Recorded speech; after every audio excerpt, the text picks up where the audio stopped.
கிறிஸ்துவுக்குள் பிரியமானவர்களே, கர்த்தராகிய இயேசு கிறிஸ்து நாமத்தில் உங்களுக்கு வாழ்த்துதல் தெரிவித்துக் கொள்கிறேன். இந்த புதிய நாளிலும் அப்பா உங்களை புதிய நன்மையினாலும் புதிய கிருபைகளினாலும் உங்கள் ஒவ்வொருவரையும் ஆசீர்வதிப்பாராக. இன்றும் அப்பா உங்களோடு கூட பேசப் போகிற வார்த்தை ஏசாயா 60ஆம் அதிகாரம் முதல் வசனம். Isaiah 60 chapter verse 1. எழும்பி பிரகாசி, உன் ஒளி வந்தது, கர்த்தருடைய மகிமை உன்மேல் உதித்தது. இந்த காலை நேரத்துல அப்பா சொல்றாங்க, எழுந்து பிரகாசி.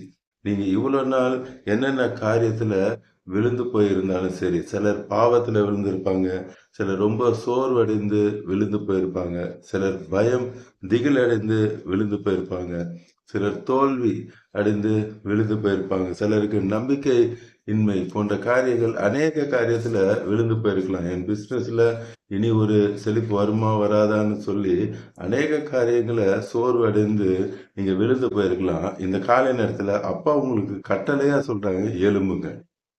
இனி நீங்க எல்லாவற்றிலையும் ஜெயிக்க போறீங்க.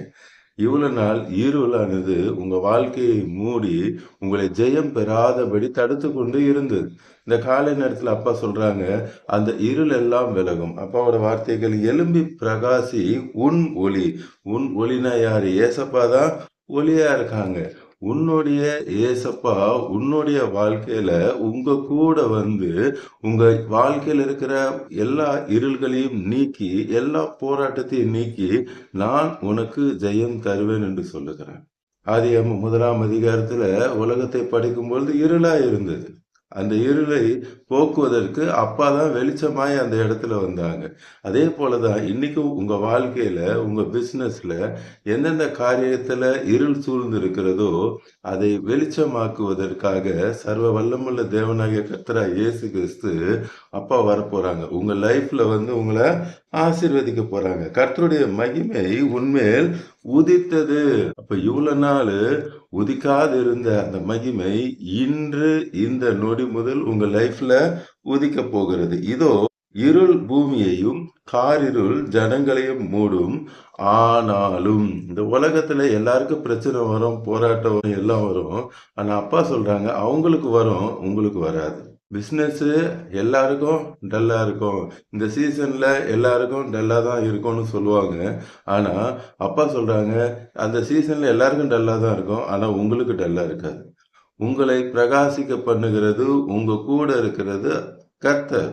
சர்வ வல்லமுள்ள தேவனாகிய ஏசப்பா உங்களோடு கூட இருக்கிறாங்க. ஏற்கனவே அடிக்கடி உங்களுக்கு உதாரணமாக ஈசாக்க சொல்லியிருப்பேன். ஈசாக்கு அந்த தேசத்தில் விதை விதைக்கும் பொழுது 100 மடங்கு பலன் அடைந்தான். அந்த ஊருக்கே, நாட்டுக்கே வறட்சி இருந்துச்சு. ஆனா ஈசாக்குக்கு மட்டும் அப்பா 1 மடங்கல்ல, 10 மடங்கல்ல, 50 மடங்கல்ல, 100 மடங்கு பலன் கொடுத்தாங்க. இந்த காலை நேரத்துல அப்பா உங்களை பார்த்து தான் சொல்றாங்க, உலகத்துக்கு பிரச்சனை இருக்கும், போராட்டம் இருக்கும், எல்லாம் இருக்கும். இன்னைக்கு காலத்துல சிலிண்டர் தட்டுப்பாடு, பெட்ரோல் தட்டுப்பாடு, இப்படி அநேக தட்டுப்பாடுகள் உலகத்துல இருக்கதான் செய்யும்.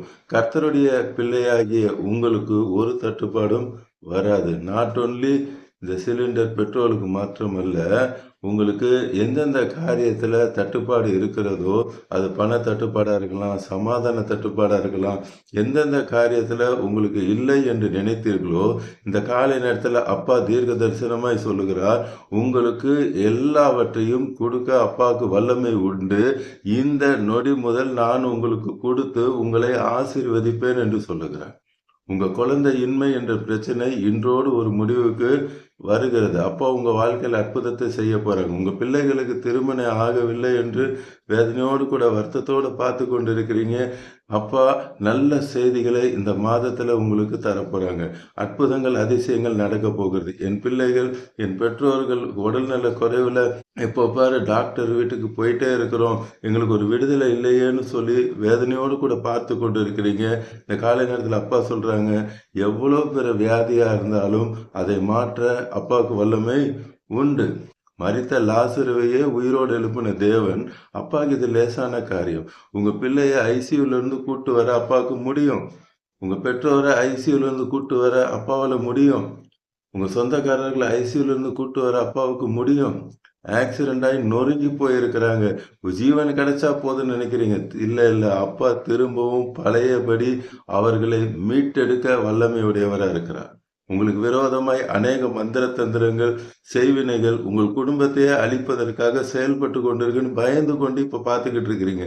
அப்பா சொல்றாங்க, அப்பாவோட ஒளி வந்தது. இனி எந்த மந்திர தந்திர கிரியைகளோ எதுவும் இனி உங்க வீட்ல வேலை செய்யவே செய்யாது. எல்லாவற்றையும் அப்பா நீக்கி போடுவேன் என்று சொல்லி இந்த காலை நேரத்துல சொல்றாங்க. அப்பாவுக்கு முன்பாக எந்த மந்திரமும் நிற்க முடியாது, எந்த செய்வினை நிற்க முடியாது, ஒன்றுமே நிற்க முடியாது. நீங்க சாப்பாடு எடுத்தீங்கன்னா அதுல மண் இருக்கு. நீங்க என்ன செய்தாலும் அதுல ஒரு பிரச்சனையை பிசாசு கொண்டு வந்து போடுறான், முடிய கொண்டு வந்து போடுறான். இப்படி அநேக காரியங்கள் பயத்தோடு திகிலோடு பார்த்து கொண்டு இருக்கிறீங்க. இந்த காலை நேரத்துல அப்பா சொல்றாங்க, நான் உங்களுக்கு விடுதலை தருகிறேன். நிச்சயமாகவே, நிச்சயமாக அப்பா உங்களுக்கு இன்று காலை நேரத்துல உங்களுக்கு விடுதலை கொடுத்து கொண்டிருக்கிறார். ஆனாலும் உன்மேல் கர்த்தர் உதிப்பார். உலகத்துல எல்லாருக்கும் இருக்கும், பிரச்சனை இருக்கும், போராட்டம் இருக்கும், எல்லாம் இருக்கும். ஆனா அப்பா இந்த காலை நேரத்துல சொல்றாங்க, இவ்வளவு பிரச்சனை எல்லாருக்கும் இருந்தாலும் நான் உங்க வீட்டுல, உங்க லைஃப்ல, உங்க பிசினஸ்ல உதிக்க போகிறேன். நம்பிக்கை சூரியனாகிய இயேசு மகாராஜா உங்க வாழ்க்கையில உதிக்க போகிறார். அவர் உதிக்க ஆரம்பிச்சிட்டாருன்னா இனி உங்க குடும்பத்துல சமாதானம், உங்க எல்லையில சமாதானம், எல்லாவற்றிலும் நான் சமாதானத்தை கொடுத்து ஆசீர்வதிப்பேன் என்று சொல்லுகிறார். உதிப்பார், அவருடைய மகிமை உன்மேல் காணப்படும். இவ்வளவு நாள் உங்களை பார்த்து தரித்திரன்னு சொல்லியிருக்கலாம், நீ வந்தாலே விளங்காதுன்னு சொல்லியிருக்கலாம், இப்படி அநேக இழிவு சொற்களை உங்களை பார்த்து சொல்லியிருக்கலாம். இந்த காலை நேரத்துல அப்பா தீர்க்க தரிசனமாய் பேசி கொண்டு இருக்காங்க. அப்பா சொல்றாங்க, இனி உங்களை பார்க்கிறவங்க ஏசப்பா உங்க கூட இருக்காங்க அப்படின்னு சொல்ல போறாங்க. கர்த்தருடைய மகிமை உங்கள் மேல் உதிக்க போகிறது. இந்த காலை நேரத்தில் நான் திட்டம் தெளிவுமாய் சொல்லுகிறேன். கர்த்தருடைய ஆவியானவர் கர்த்தர் உங்களோடு கூட பேசி கொண்டு இருக்கிறாங்க. அப்பா உங்களோடு கூட பேசி கொண்டு இருக்காங்க. அநேக வசனங்களை எடுத்தேன். அப்பா உங்ககிட்ட பேசணும்னு சொல்லி எடுத்தாங்க. ஆனா இப்பொழுது பார்த்து கொண்டிருக்கிற உங்களை பார்த்து அப்பா தீர்க்க தரிசனமாய் பேசி கொண்டிருக்கிறார். இனி எந்த பிரச்சனையும் எந்த போராட்டமும் இனி உங்களை அணுகாது. இந்த காலை நேரத்துல பார்த்து கொண்டிருக்கிற கோடிக்கணக்கான கர்த்தருடைய பிள்ளைகள் உங்களை பார்த்து அப்பா சொல்றார், நீங்கள் எல்லாம் பாக்கியவான்கள். இன்று நிச்சயமாக பெரிய அற்புதம் உங்க வாழ்க்கையில நிறைவேறுகிறது. அப்பா நிறைவேற்றுகிறார். எபேசியர் 5ஆம் அதிகாரம் 8வது வசனம். எபிசியன்ஸ் 5th chapter verse 8. முற்காலத்தில் நீங்கள் அந்தகாரமா இருந்தீர்கள். முற்காலத்துல நீங்க அந்தகாரமா தான் இருந்தீங்க. இப்பொழுதோ கர்த்தருக்கு வெளிச்சமாய் இருக்கிறீர்கள். முன்னாடி அந்தகாரமா தான் இருந்துச்சு, இனி வெளிச்சமா இருக்கு. சிலர் சொல்லுவாங்க, அப்பா அடிப்பாங்க, வெட்டுவாங்க, குத்துவாங்க. முன்னாடி வசனம் பாருங்க, 6வது வசனத்துல, இப்படிப்பட்டவைகள் நிமித்தம் கீழ்ப்படியாமையின் பிள்ளைகள் மேல் தேவ கோபாக்கனை வருவதால். யார் மேல் அப்பாவோட கோபம் வரும்? கீழ்ப்படியாதவங்க. நம்ம கீழ்ப்படியாதவங்களா இருந்தா நம்ம ஏன் இந்த காலை நேரத்துல அப்பாவோட வார்த்தையை கேட்கணும்? கீழ்ப்படியாதவங்க அப்பாவோட வார்த்தையை கேட்க மாட்டாங்க, பைபிளை படிக்க மாட்டாங்க, ஜெபம் பண்ண மாட்டாங்க. அவங்களுக்கு தான் தேவனுடைய கோபாக்கனை வரும். கீழ்ப்படிந்த எல்லாரும் கானான் தேசத்துக்கு போனாங்க. விசுவாசியாதவர்கள் தான் கானான் தேசத்துக்கு போகல.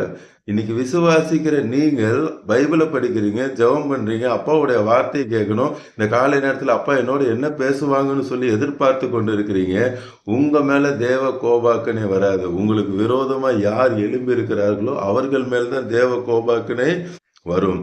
ஒருவனும் உங்களை வீண் வார்த்தைகள்னாலே மோசம் போக்காதபடி எச்சரிக்கையா இருங்கள். வீண் வார்த்தை ரொம்ப நம்மளும் பேசக்கூடாது, அடுத்தவங்க நம்மளை பத்தி பேச வைத்திட கூடாது.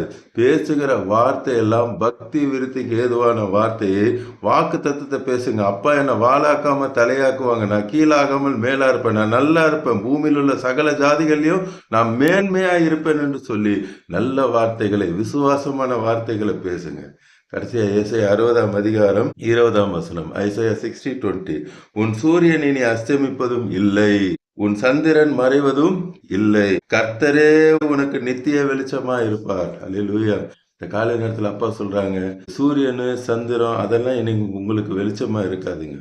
வெளிப்படுத்தல் 22ஆம் அதிகாரம் 5ஆம் வசனத்துல பார்த்தோம்னா அங்க சூரியனும் கிடையாது, சந்திரனும் கிடையாது, கர்த்தரே வெளிச்சமா இருப்பார்.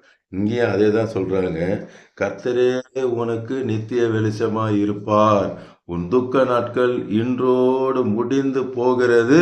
இப்ப யாரெல்லாம் ஆமேன்னு சொன்னீங்களோ அது அப்படியே இப்ப நடக்கும். நாம் கல்வாரி சிலுவை பார்க்கும்போது தான் நமக்கு ஜெயம். அப்பா கல்வாரி சிலுவையில் தான் எல்லா பிரச்சனைகள், எல்லா போராட்டங்கள் எல்லாவற்றையும் அப்பா கல்வாரி சிலுவையில சுமந்துட்டாங்க. நீங்க எதையும் சுமக்க வேண்டிய அவசியமே இல்லை. இப்பொழுது நாம் கண்களை மூடி கல்வாரி சிலுவை பார்க்கலாமா? அன்பின் பரலோக தகப்பனே, இந்த காலை நேரத்தில் இப்படி பிள்ளைகளோடு கூட தீர்க்க தரிசனமாய் நீர் பேசினிருப்பா. என் பிள்ளைகள் அநேகர் விழுந்து போய் வேதனையோடு பார்த்துட்டு இருக்காங்க. இன்னைக்கு அப்பா சொல்றாங்க, எலும்புங்க, போதும், விழுந்து கிடந்தது போதும். பாவத்துல, சோர்வுல, பலவீனத்துல, இப்படி அநேக காரியத்துல விழுந்திருக்கு. அப்பா சொல்ற, எலும்பு, உன்னை நான் பிரகாசிக்க பண்ண போகிறேன். உங்களுடைய வாழ்க்கையை நான் பிரகாசிக்க பண்ண போகிறேன். எந்தெந்த காரியத்துல இருள் இருந்ததோ அந்த இருள் எல்லாவற்றையும் நான் விளக்குகிறேன் என்று சொல்லுகிறார். இன்றும் அப்பாவுடைய வார்த்தையை கேட்டு கொண்டிருந்த அந்த நேரத்தில் அநேகருக்கு அப்பா சுகம் கொடுத்தாங்க. மரித்தோர் உயிரோடு எழும்புகிற அந்த வல்லமை இறங்கி அப்பாவோட வார்த்தையை கேட்டு கொண்டிருந்தவர்கள் மத்தியில அப்பாவோட வல்லமை இறங்கினது. அந்த வீட்டுல மரணத்துக்கு ஏதுவா யார் இருந்தாலும் அவங்களுக்கு அப்பா சுகத்தை கொடுத்திருக்காங்க. குருடர்கள் பார்வை அடைந்திருக்காங்க, செவிடர்கள் கேட்கிறார்கள், முடவர்கள் நடக்கிறார்கள், திமிர்வாதக்காரர்களை சொசமாக்கிறீர்கள். உங்களுடைய உயிர்த்தில் வல்லமை இறங்குகிறதற்காக, கர்த்தருடைய ஜீவன் இறங்குகிறதற்காக தேங்க்யூ லார்ட். இப்பொழுது அற்புதத்தை செய்கிறேன். ஒரு வாடகை வீடு கிடைத்தா நல்லா இருக்கும்னு நினைக்கிறீங்க, அப்பா உங்களுக்கு சொந்த வீட்டை தருவார், நிச்சயமாய் தருவார். அவரால் கூடாத காரியம் ஒன்றுமே இல்லை. உங்க பண பிரச்சனை அவருக்கு ஒன்றுமே இல்லை. அவர் எல்லாவற்றையும் மாற்ற அவருக்கு வல்லமை உண்டு. ஒரே நொடியில் எல்லாவற்றையும் நான் மாற்றுவேன் என்று சொல்லுகிறார். நீங்க காற்றையும் காண மாட்டீங்க, மழையும் காண மாட்டீங்க, பள்ளங்கள் நிறம். உங்க பிசினஸ்ல பிளெஸிங் இல்லைன்னு நினைக்கிறேன். அப்பா சொல்றேன், உலகமே பஞ்சத்தில் இருந்தாலும் நான் உங்களை ஆசீர்வதிப்பேன். Thank you Jesus, thank you for the பிளெஸிங்லா. உங்களுக்கு கல்லூரியில சில காரியங்கள் கவர்மெண்ட் மூலமாக நடக்க வேண்டியிருக்கு, அது நடக்கலைன்னு சொல்லி வேதனையோடு கூட பார்த்து கொண்டு இருக்கீங்க. அது சர்டிஃபிகேட் கிடைச்சாதான் நல்லா இருக்கும்னு நினைச்சு பார்த்துக்கிட்டு இருக்கீங்க. அது உங்கள் ஸ்கூலாக இருக்கலாம், காலேஜாக இருக்கலாம், இல்லை உங்கள் பிஸ்னஸில் கூட அந்த சர்டிஃபிகேட் கிடைச்சா நல்லா இருக்கும்னு நீங்கள் பார்த்து கொண்டு இருக்கீங்க. அப்பா சொல்கிறாங்க, இன்று அந்த அற்புதத்தை அப்பா செய்கிறாங்க. எந்த அதிகாரி இவ்வளோ நாள் தடை செய்து கொண்டிருந்தாங்களோ இப்பொழுது அந்த தடைகளை உடைத்து இன்று அப்பா உங்களுக்கு அற்புதத்தை செய்கிறாங்க. Thank you Jesus.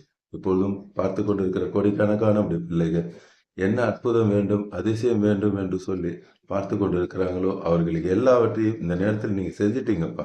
அதற்காக நன்றி செலுத்துகிறேன். குடும்பத்தை ரட்சித்து ஆசீர்வதிக்கிறதுக்காக நாமத்தில் ஜெபிக்கிறேன். நல்ல ஆமென், ஆமென். தொடர்ந்து பாருங்க, அப்பாவோட வார்த்தையை கேளுங்க, அநேகருக்கு ஷேர் பண்ணுங்க. எல்லோரும் ரட்சிக்கப்படட்டும், ஆசீர்வதிக்கப்படட்டும். God bless you. Praise the Lord.